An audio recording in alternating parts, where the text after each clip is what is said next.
You can tell a lot about a person by where they choose to get their coffee. Fans of Tim Hortons are die-hard devotees and usually proud to tell you about it. All coffee shops spark a certain amount of brand loyalty, but Tim Hortons inspires passion on a whole different scale. Fans of the chain can tell you that their Timbits are legendary, and Roll Up the Rim season can give Christmas a run for its money when it comes to sheer excitement. What's there to know about this Canadian icon? Plenty. But it's not all pretty. I sat in that place for like 2.5 hours, and no one waited on me, And I thought, you're supposed to, you get your own donuts. You go up to the counter. Oh, get out, eh? Small start. While the name Tim Hortons is now almost universally familiar as a coffee and donut destination, it didn't always bring to mind a restaurant. Unsurprisingly, Tim Horton was a real person, a hockey player who suited up for the Toronto Maple Leafs, New York Rangers, Pittsburgh Penguins, and Buffalo Sabres. He always had a desire to get into the restaurant business, but it was only when he met a Montreal businessman named Jim Sherrard that he got the chance. Sherrard owned a donut shop only 2 doors down from Horton's go-to barber, and the pair formed a company the same year they met. The duo started out with 4 restaurants serving up burgers and chicken, and later opened another serving donuts and coffee. That shop was then known as Tim Horton Donuts, and it was tiny. They sold coffee for 10 cents a cup and only had 2 kinds of donuts, apple fritters and Dutchies. For various reasons, both founders would leave the company before its true success kicked in, with most of the company's expansion coming under the watch of now billionaire businessman Ron Joyce. Tim Horton himself never knew how big his brand would get. Not possessive. Let's address the elephant in the room. Why doesn't this company's name have an apostrophe in it? The answer's kind of a doozy, with roots surprisingly going all the way back to the French and Indian War. The story goes that when France gave up possession of what's now Quebec, the people living there still embraced their French culture, despite the resistance of influential English cohabitants. Tensions persisted for 200 years until a pro-French party managed to make French the official language of the province, including in the realm of commercial signage. Since the possessive apostrophe is an English invention, it technically became illegal to use in advertising. Rather than confuse matters with a restaurant with 2 slightly different names, they just left off the apostrophe everywhere. Canadian coffee?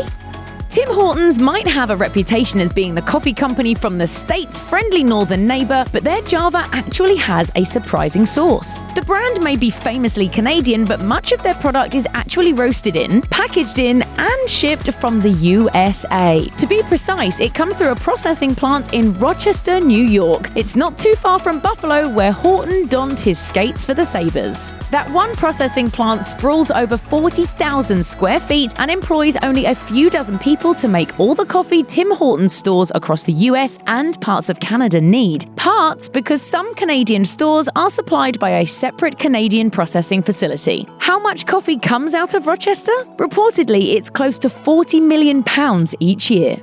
The indelible double-double. A double-double is a coffee with 2 creams and 2 sugars. Any Tim Hortons fan already knows that, even if they don't order it themselves. It's become such an iconic thing that in 2004, double-double was among the new words added to the Canadian Oxford Dictionary. The book's editor-in-chief said the goal with the term's inclusion into the Canadian Oxford lexicon was to create a dictionary that, quote, accurately reflects how Canadians speak and write in the 21st century. Based on how many times a day people across the country are asking for a double-double, we'd say it's a fairly legitimate addition. The disappearing founder. Before Tim Hortons went from a thriving small business chain into an international empire, the company's namesake lost his life in a car accident on February 21, 1974. It wasn't until 2005 that details of his autopsy were released. They revealed some uncomfortable truths about the behavior of the hockey icon. Reportedly, Horton had more than twice the legal limit of alcohol in his system at the time of his death, along with a drug called Dexamyl. A legal prescription drug at the time, the concoction was a mix of barbiturates and dextroamphetamines, which doesn't exactly sound appropriate for use behind the wheel. When news of the circumstances of Horton's fatal crash came out, photos of Horton disappeared from many of his restaurants, and it wasn't until 2014 that there was a public movement to try and put them back in. While some defended his actions by saying the drug was legal at the time and he was taking it in order to stay competitive with hockey players half his age, the other defense of his actions, that the stigma against drunk driving wasn't as strong then as it is today, is a bit of a harder sell.